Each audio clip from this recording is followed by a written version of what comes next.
했잖아. 이제 믿겠냐? 예, 100% 믿고 순종하겠습니다. 그런 경우가 있었습니다. 교회에서 치유사역을 하다 보면 교인들 중에 간혹 안 믿는 사람들, 믿음이 약한 사람들이 이렇게 반대 감정을 가질 수가 있는데, 또한 권사가 있었습니다만 시간은 생략하고, 그 믿음 없는 사람도 하나님이 그런 방법을, 물리적인 방법을 통해서 본인이 치유받은 경험을 하면서 변화를 시키더라고요. 그런 경험이 있었습니다. 영적으로 완고하거나 굳어있는 사람, 내외적으로 굳어있는 사람, 의사소통에 한계가 있는 고령자, 나이 많은 사람, 이런 경우에 치유가 잘 안 되는 걸 저는 경험을 했는데, 여러분은 저보다 더 많은 기름 부음을 받고 이런 사람도 다 치유해내는 능력자가 되십시오. 네. 3번 치유 조심할 것, 4번 교재 4번에 보면 치유 선포 확신이 있죠. 아까 치유하고 나서 확신, 흔들리지 않도록. 그래서 그 네 가지를 강조해 주시고, 그 다음에 네 번째, 제자 훈련이 된 성도는 스스로 기도하게 해 주십시오. 아까 목사님 위에 두 번째, 왼쪽에서 두 번째 분이 저한테 마치고 나서도 길게 상담을 했는데, 여기 본래 여기 교인입니까? 옛날에 여기 다녔는데 갔다가 왔습니까? 아니, 딴 데 다녀. 아, 지금 이 교회 교인이 아니네. 네. 아, 그 이분이 본인이 이 영적인 체험을 많이 하고 네. 본인이 집에서 그렇게 기도를 한대요. 네. 그러면서 치유를 경험하고 네. 중보 기도도 한다는데, 아, 그렇구나. 자, 이제 방금 그 자매 같은 경우처럼 이제 여러분도 그런 걸 사역을 하다가 보게도 되고, 본인이 기도하다가 이런 경험을 합니다. 혹시 여러분, 목사님, 양신 역사 이야기 들어보셨습니까? 들어봤습니까? 네. 양신 역사. 성령도 하나님이시고 영이시지만 마귀도 육이 아니니까 영적 존재지 않습니까? 그래서 성령도 역사하시고 마귀도 역사를 하는데, 이 치유 사역 현장에도 마귀가 역사합니다. 그런데 이제 그 분별을 어떻게 할 것이냐, 이게 이제 우리에게 키가 되지 않습니까? 분별을 어떻게 할 것이냐. 너무나 간단하죠. 아마 교재에 있을 겁니다. 양신 역사를 어떻게 없습니다. 그렇군요. 양신 역사를 어떻게 분별할 것이냐.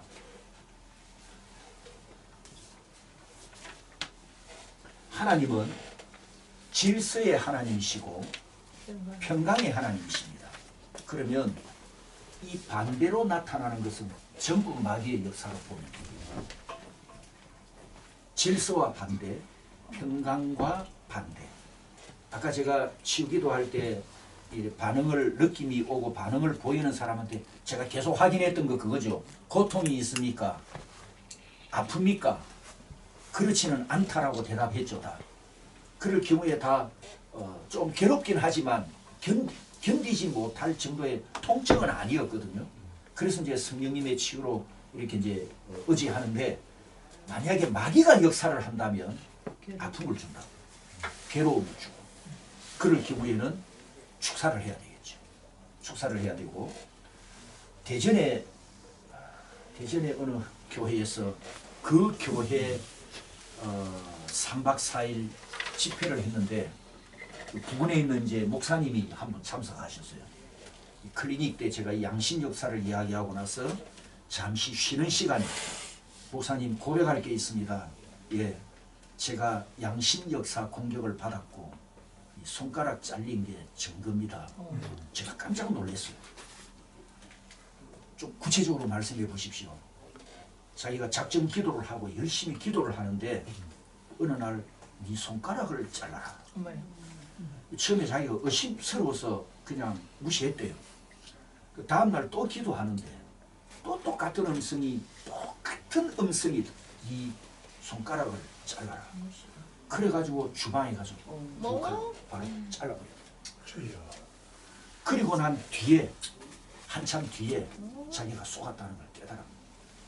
제가 이 양신 역사 공격을 받은 사람, 목사님한테 양해를 갖고 하고 사진 찍어서 예화로 써도 되겠습니까? 허락을 받고 사진을 찍은 거예요. 자, 보십시오. 목사도 양신 역사 공격을 받는다니까요. 목사도. 그러면 병신으로 어떻겠습니까? 그래서 이 성령 사역에 분별하는 것이 참 중요하다는 간단합니다. 질서와 아닌 것, 평강과 아닌 것은 다 악령의 역사니까 차단시키고 막으면 되거든요. 저희 교회 한 남자 집사가 기도하는데 그때 이제 대전 삼천리 기도원에서 집회하고 있을 텐데 전화가 왔어. 한 1시간 동안 전화를 했는데 이 집사가 하는 말이 내가 평소에 이 사람이 뭐 영성이 깊고 이런 사람이 아니에요. 예수 믿은 지가 얼마 안 된 사람인데 목사님 제가 기도를 하는데요. 저 하와이에 있는 어떤 여자가 나타나서 이름이 뭐고 사업을 뭘 하고 있고 뭘 해야 되는데 자꾸 신호가 온다는 이게 뭔가 싶어가 그냥 첫날은 지나갔는데 둘째 날에 또 기도하는데 똑같은 사람이 나타나가지고 자기한테 전화가 아니고 환상이 보이고 막 말이 귀에 들린다는 거예요. 그래서 제가 속으로 집사님 당장에 그 기도를 멈추세요. 내가 갈 때까지 기도하지 말고 스톱하세요. 그리고 스톱을 시키고 이제 집에 가서 이제 그 뒤에 만나가지고 상담을 하고 기도를 해드리고 소울타임을 끊는 기도를 해주고 끝낸 적이 있습니다. 이런 경우에 영적 세계의 체험이 없는 목사님들이 이런 상담을 받았을 때 거꾸로 말해줄 수가 있습니다. 당신 영이 지금 열렸다고. 하나님께서 그 멀리 있는 사람을 통해서 당신한테 뭔가를 지금 가르쳐 주시란가 보다고. 만약에 이렇게 긍정적으로 말해버리면 이 사람은 그 목적을 위해서 계속 기도할 거 아닙니까? 그럼 이제 큰일 나는 거죠 나중에. 그래서 이 영안, 영적 분별력, 양심 역사를 잘 구분해야 된다. 이 양심 역사는 내적 치유할 때 주로 많이 나타납니다. 내적 치유할 때 나타나. 그러니까 육신 치유할 때는 거의 없다고 보고요. 그 다음에 5번째 어떻게 시작할 것인가 이제 중요하지요. 자, 여러분이 이제 오늘 처음 경험을 하시고 목회 현장에 돌아가서 어떻게 하실랍니까? 절대 서두르지 마십시오. 목회 리더십을 유지해야 되기 때문에 갑자기 치우기도 한다고 시작을 했다가 교인들이 뭐지? 그리고 여러분이 뭐 쫓겨난다든지 혹은 목회 리더십에 위기가 온다든지 이러면 안 되거든요. 그래서 지혜가 필요합니다. 처음 시작할 때 지혜, 이걸 이제 제가 지금 가르쳐 드리는 거예요. 이걸 어떻게 하냐 하면 성령님의 지혜와 인도하심을 간구하는데 제일 먼저 지금은 임상이 더 필요합니다. 여러분에게. 첫 번째 임상이 더 필요한데 누구를 할 것이냐. 집에 가서 가족들 혹은 처갓집 식구들 대상으로 먼저 기도하십시오. 오늘 한 것처럼 똑같이 처갓집 식구를 대상으로 기도해도 안전합니다. 왜? 내 사위가 기도했는데 아무것도 없더라. 이거 나팔 안 불거든요. 사위를 보호해야 되기 때문에. 그래서 처갓집 식구를 위해서 기도하면 안 돼도 안전합니다. 말하자면 나는 임상을 경험해 본다는 관점이에요. 그래서 내 가족, 가까운 가족부터 먼저 임상을 경험하면서 어느 정도 능숙해졌다고 할까 자연스럽게 진행이 되면 교인 중에 그 중직자 가족 중에 중직자나 그 가족 중에 영이 열려 있는 사람 성령님의 인도를 구하시면 됩니다.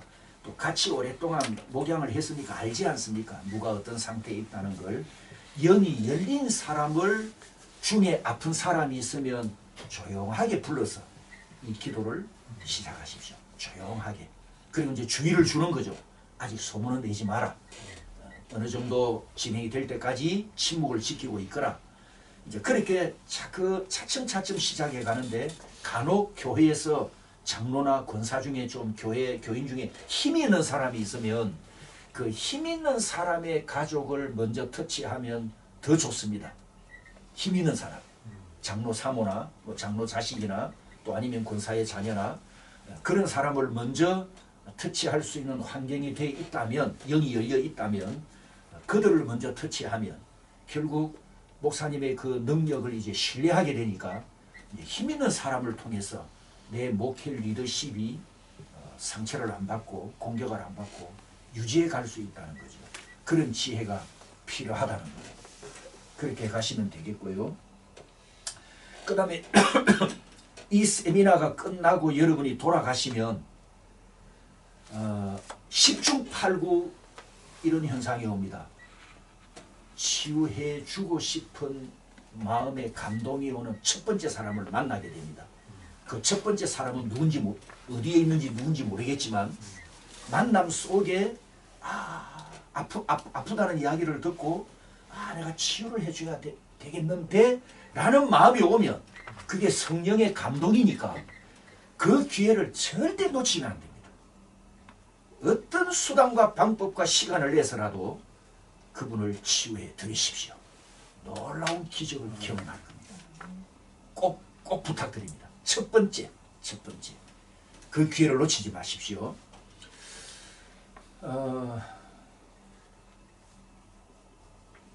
어떻게 시작할 것인가? 자, 이 부분에 여러분 혹시 궁금한 거 있습니까? 방금 말씀드린 어떻게 시작할 것인가? 없으면 넘어가겠습니다. 그 목사님 성령 강구하는 기도부터 그렇게 이제 방법을 그렇게 시작을 하라 이 말씀이죠. 예. 초청이 되고 나면은 이제 그러니까 누울 수 있는 환경을 만들어야 되니까 네네. 시간과 장소를 약속해 가지고 눕혀놓고 그렇게 처음부터 시작하는 거죠. 예. 자, 어떻게 시작할 것인가 이제 다 됐나요? 이제 저희 감정 하나만 더 하고 이제 마치겠습니다. 어린 아이들은 어떻게 치유할 것인가? 대개 어린 아이들은 우리 어른처럼 복합적인 질병이 아니고 두통, 감기, 변비, 기침, 배탈 이 정도거든요. 아이들이니까. 그래서 비교적 중병이 아니기 때문에 좀 쉽다고 보고요. 자, 몇몇 살짜리 아이가 아파서 치유받으러 왔습니다. 부모들이 데려와서 상담을 하는데 여러분 어떻게 하시겠습니까? 바로 기도해 드리겠습니까? 아이에게 어떻게 해야 될까요? 자, 목양의 관점에서 설명을 좀 해줘야 되겠죠. 어떻게 설명을? 네. 땡. 제가 요구하는 답은 그거 아니고 아이들은 아직 어리잖아요. 준비 기도 중에 본인이 회개하고 준비하는 기도가 있었죠. 그럼 아이들 보고 니 가서 회개하고 와. 그래야 되겠습니까? 부모님들한테. 그렇죠. 부모님을 먼저 회개시킵니다. 아이가 왜 이렇게 됐는지. 아까 제가 마귀가 틈타고 들어오는 세 가지 죄, 상처, 마귀 기억나시나요? 죄, 상처. 그러면 이 아이가 아프기 직전에 한 달에서 석 달까지 부모들한테 회개할 거 있지. 그때는 단도직입적으로 말하면 됩니다. 회개할 거 있지? 예, 그거 회개하고 와. 그리고 아이 치유 기도를 해줍니다. 이 아이는 또 눕혀놓고 기도 못 하거든요. 아이가 3시간, 2시간, 3시간 누워 있겠습니까? 그냥 아까 제가 말한 1조 치유 기도입니다. 아이는 그냥 회개 기도 딱 하고 오면 그 자리에서 그냥 2, 3분 정도 기도하고 집에 돌려보냅니다. 3살짜리 애가 일주일 동안 똥을 못 넣었대요. 아이니까 똥을 누르면 아프잖아요, 항문이. 그러면 또 멈춰버리고 한 게 일주일이라. 걷는 것도 이제 불편하니까 어적어적 걷고, 목사님 기도해 주세요. 부모님께 이제 부모들 불러서 회개시키고 아이에게 바로 기도하고 집으로 돌려보냈습니다. 예배 마치고 집에 돌아가는 즉시 전화가 왔어요. 목사님, 대문 아파트 문 열고 들어서자마자 싸는데 한 세숫대 쌌습니다. 일주일 동안 참았으니까. 말 그대로 한 세숫대. 근데 신기한 걸 보십시오. 교회에서 그랬다면 어떻게 되겠습니까? 요 타이밍, 절묘한 타이밍. 자기 집 대문 딱 아파트 문 열고 들어가는 순간 나오기 시작했다. 그 절묘한 타이밍이 우리 창조주 하나님의 솜씨거든요. 이런 경험들을 하게 됩니다. 그래서 부모들도 신기해야 하고, 차 타고 가다가 차 안에서 그랬으면 어떻게 됩니까? 엉망진창 되는 거죠. 그렇게 하나님께서 마무리를 하게 해주십니다. 어린 아이들은 부모에게 회개를 시켜라. 그 아이가 아팠을 때 직전 3개월까지 부모들의 믿음과 신앙과 영성을 점검해가지고 철저하게 회개를 시키고, 그렇게 해서 부모도 회복하고 아이도 회복하는 경험을 합니다. 자, 마지막 간증입니다. 저희 교회는 입덧도 치유합니다. 신기할 거예요. 입덧, 임신부 입덧. 사실 입덧 치유라는 단어 자체가 없고 사례도 없고 아까 제가 그랬죠. 믿음에 확신이 오면 한다고. 이제 입덧 치유를 하게 된 동기는 이렇습니다. 내적 치유를 하다 보니까 태중에 10달 동안 아이가 너무너무 소중하더라고요. 10달 동안 태중에서 황제처럼 살아야 나와서 상처 없이 사는데 이 태중에서부터 귀신이 공격해가지고 축사한 경우도 있었어요. 그래서 이 태중의 10달이 너무 소중해가지고 그러면 이제 입덧을 하는데 입덧에 대한 의학적 견해는 그게 이제 정설은 아니고 이런 말이 있습니다. 아이에게 해가 되니까 산모가 음식을 토해내는 거다. 간단한 요 설명밖에 없어요. 그럼 여기 내가 이제 반론을 제기하는 거죠. 그러면 10달 동안 입덧을 하는 사람은 무엇이며 한두 달만 하고 끝내는 사람은 뭐고 입덧 하는 사람은 하고 안 하는 사람은 또 뭐냐는 거죠. 그래서 일률적이지 않다. 그러면 그 정설도 잘못된 것이고 나는 어떻게 접근을 했냐면 태중의 아기가 소중하기 때문에 엄마가 10달 동안 맛있는 음식을 먹고 건강해야 산모도 건강하고 아기도 건강할 테니까 하나님 이 입덧도 치유하기를 원합니다. 그러니까 어느 날 이제 광고를 했습니다. 나중에 입덧 시작되면 오세요. 그런데 이제 요 왼쪽 자매 이제 두 번째입니다. 첫 번째 자매가 있었고 두 번째 자매가 이제 아기를 가졌다는 소식을 제가 듣고 옵션을 주었습니다. 입덧 오기 전에 치유기도 받을래? 입덧 오고 나서 치유기도 받을래? 모든 산모에게 제가 이렇게 묻거든요. 몇 번째 대답할까요? 1번. 1번 오기 전에. 다 2번을 대답합니다. 왜? 경험해보고 싶어서. 그래서 이 자매도 입덧 치유 기도를 하게 됐는데 또 공교롭게도 제가 뭘 알았냐 하면 우리 사모님들 다 아시겠다. 입덧이 시작될 때 독특한 그때 그 음식이 있습니다. 냄새를 맡았든지 먹다가 왜 했다든지 그러면 해산할 때까지는 그 음식은 쳐다도 보기 싫어집니다. 맞죠? 그게 이제 충격이 되는 거죠. 말하자면. 그래 마침 이 자매한테 물었더니 돼지고기 두루치기 냄새를 맡고 시작이 됐대요. 그래서 이제 주일날 입덧 치유 기도를 하는데 마침 그날 점심 반찬이 돼지고기 두루치기 남편 보고 살짝 한 접시 담아 요즘 먹고 남은 아직 한 접시 담아가 대기시켜라. 대기시켜놓고 입덧 치유 기도를 하는데 죄송한 표현이지만 오해하지 마시고 입덧 치유 기도는 5분도 안 걸립니다. 아주 짧습니다. 그리고 그 자리에서 바로 무어라. 믿음으로 무어라. 그리고 먹으면서 목사님 돼지고기 두루치기가 왜 이렇게 맛있습니까? 그리고 그걸로 끝. 뒤에 아들 낳았는데 작은 아들 올 때는 입덧 없이 10달 동안 평안하게 지내고 오른쪽은 제 자부입니다. 자부도 입덧이 시작됐는데 물어보니까 겨울에 붕어빵 먹다가 외했대요. 그래서 이제 주일날 만나서 기도해주고 근데 마침 그날 날씨가 추워가 붕어빵 파는 데가 없어서 그럼 그 다음날 반드시 붕어빵을 먹고 인정샷 날리라. 그래가지고 이튿날 붕어빵 먹고 사진 찍어 보낸 거예요. 첫 번째 아기 낳을 때 뒤에 둘째 셋째 낳을 때 입덧 없이 10달 동안 평안하게 아기를 낳았습니다. 입덧도 고쳐주시는 하나님. 창조의 원리 그리고 성령께 맡김 이 두 가지만 줄거리를 잘 잡으시면 여러분도 얼마든지 해 나가실 수 있습니다. 김현숙 사모님이 저보고 목사님의 영성 유지를 어떻게 합니까? 라고 질문을 했더랬어요. 그래서 마지막 6번을 제가 이렇게 기록을 해놨는데 다 아시지만 제일 마지막에 부부가 하나 되는 게 굉장히 중요합니다. 이 사역에 부부가 꼭 하나가 되어야 이 사역에 꽃을 볼 수 있고 또 하나님께 영광을 올려드릴 수가 있습니다. 아까 목사님 우리 뭐 질문하고 내가 대답할 거 하나 있었다고 그랬죠. 기억났습니다.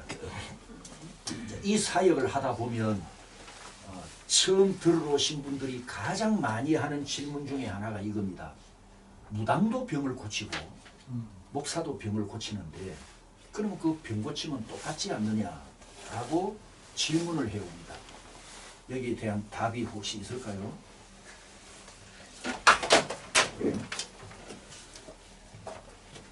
나타나는 현상이 똑같지 않습니까?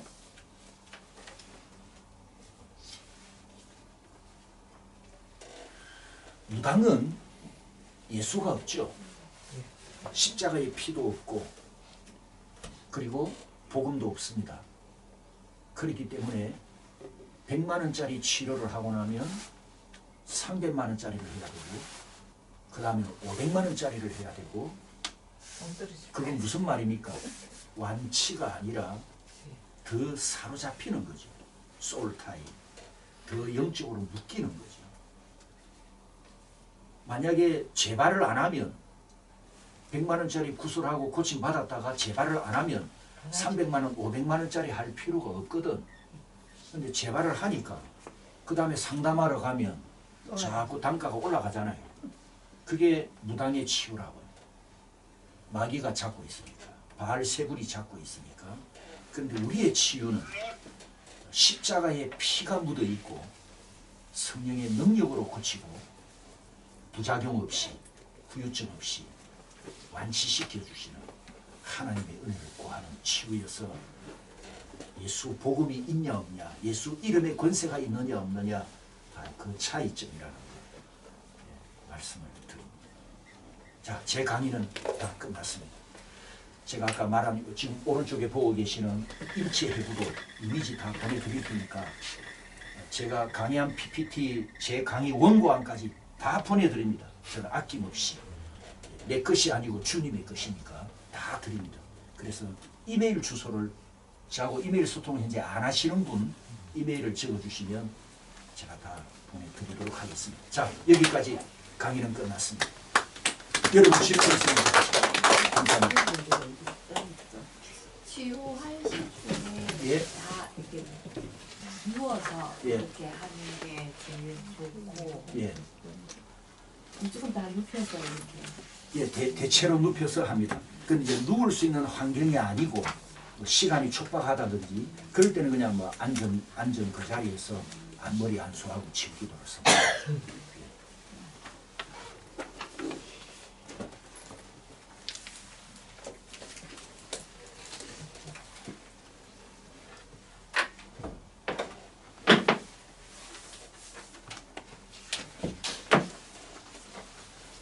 질문이 없으신 거 보니까 강의가 별로였나 보다. 그 예. 교인들 할 때 교인들 할 때 맨 왼쪽에 있는 분이 화병이 있다 그랬잖아요. 그런 경우에 이제 내적 치유로 넘어가야 된다 그러는데 예, 내적 치유로 넘어가려면 그 상황에서 예. 딱 그 상황에서 그 상황에서는 안 되니까 멈춰야죠. 멈춰야 되겠죠. 예. 1대1로 내적 치유는 반드시 1대1로만 해요. 내적 치유 1대1, 사마하고 같이. 육신 치유는 1대1 아니어도 예, 이렇게 할수 주변 있고. 사람들 다 예, 같이 그렇습니다. 있어서 상관없고. 예.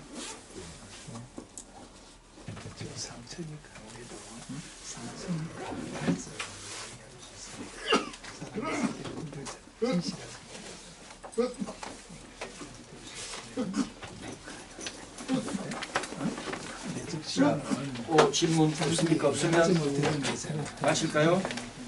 예, 마치겠습니다.